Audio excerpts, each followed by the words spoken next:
জীবনের চলার পথে দুটি সূত্র।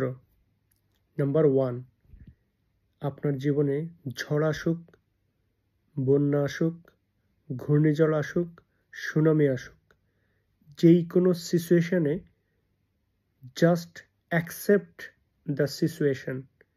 এটা হচ্ছে নাম্বার 1 রুল। আবারও বলছি, number 1 rule, just accept the situation. Number 2, change the situation. বুঝতে পারছেন? Number 2, change the situation. যেই কোনো সমস্যায় জীবনে আসুক, তার সমাধান খুঁজে বের করুন।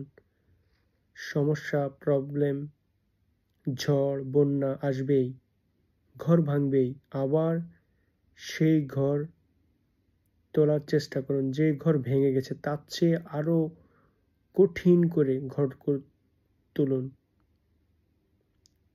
যেন বন্যায়, সুনামিতেও না ভাঙে। ধন্যবাদ।